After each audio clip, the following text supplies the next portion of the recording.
guys, I'm back. For today's video po ay gagawa ako ng blueberry cheesecake. Looks so yummy, di po ba? Thank you po sa mga subscribers ko na walang sawa sa patuloy na panonood ng aking mga video. Yan po ang nagawa kong blueberry cheesecake. Masarap po talaga.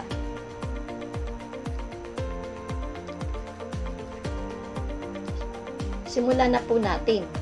Konti lamang po ang mga sangkap, pero medyo may kamahalan po. Pero di po kayo magsisisi dahil talagang napakasarap po niya. Social po ang dating. Di din po need na i-bake. Just chill it in the refrigerator and that's it. May masarap na po kayong blueberry cheesecake. At kung bago ka pa lamang po sa panonood sa aking YouTube channel, ay click nyo lamang po ang subscribe button at notification bell para updated po kayo sa mga videos na aking gagawin. Alam ko may matututunan naman po kayo. Pwede nyo din pong gawing business ang mga recipe na ginawa ko.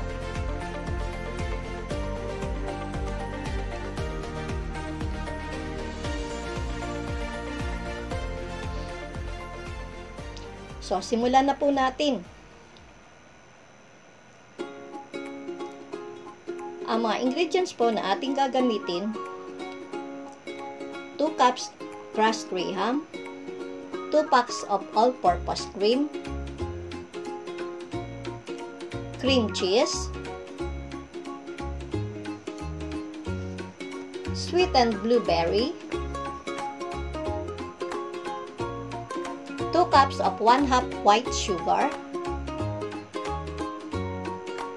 1/2 cup butter, 1 pack of unflavored gelatin.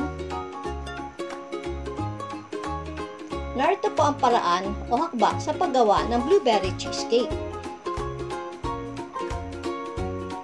Ihalo po natin ang sugar sa crushed graham at haluin po nating mabuti. Isunod po ang melted butter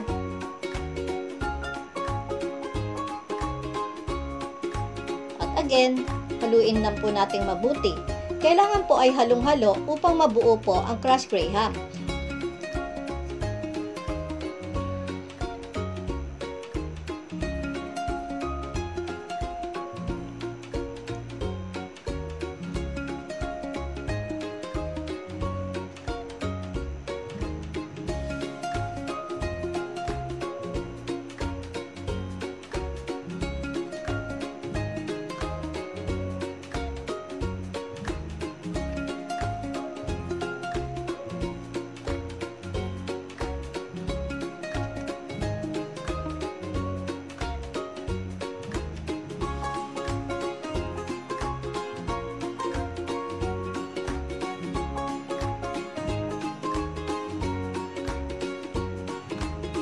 Pagkatapos ay isalin na po natin sa cake molder.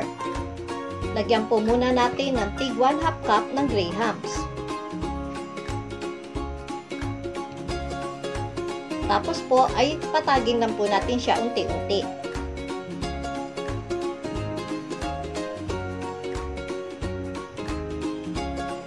Kailangan po nakalapat.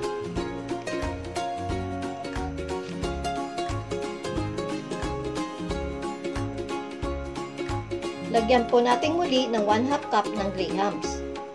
Ganun pa rin po, patagin pong muli. Nasa sa inyo din po kung gusto nyo po na dagdagan para maging makapal po ang crushed graham.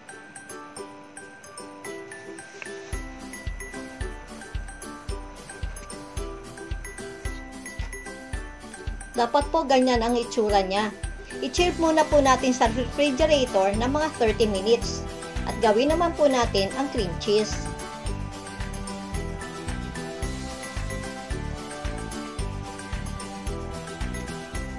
I-whisk po natin ang cream cheese hanggang maging doble ang hitsura po nito.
ihalo na po natin ang tinunaw na gelatin na siyang magpapatigas sa ating mixture.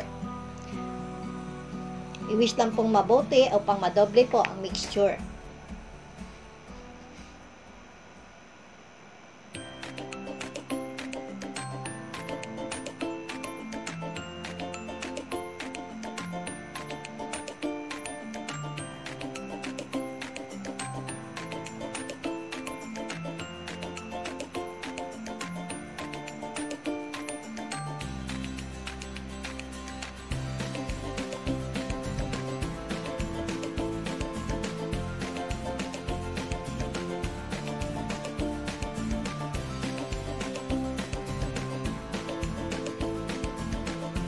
Next po ay ihalo na po natin sa crushed graham. Naglagay po ako ng 1 1/2 cups ng cream cheese mixture po.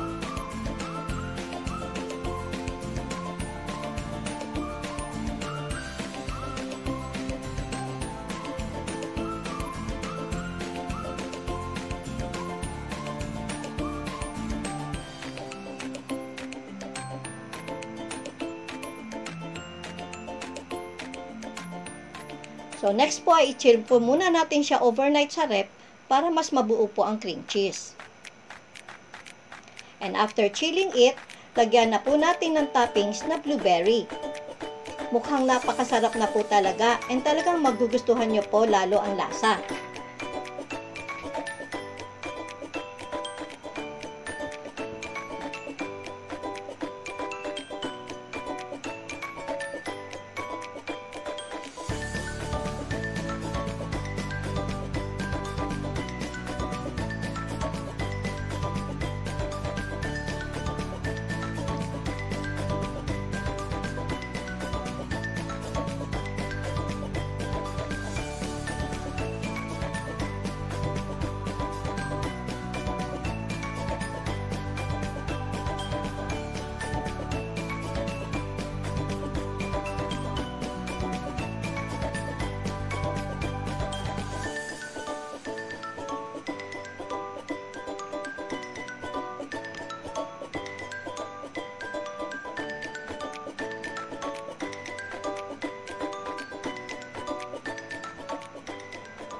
Heto na po ang aking blueberry cheesecake.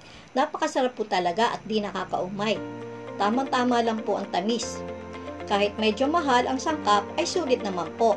Pwede nyo gawing pang regalo o even pang negosyo. Di po kayo mapapahiya. So try nyo na po. Thanks for watching!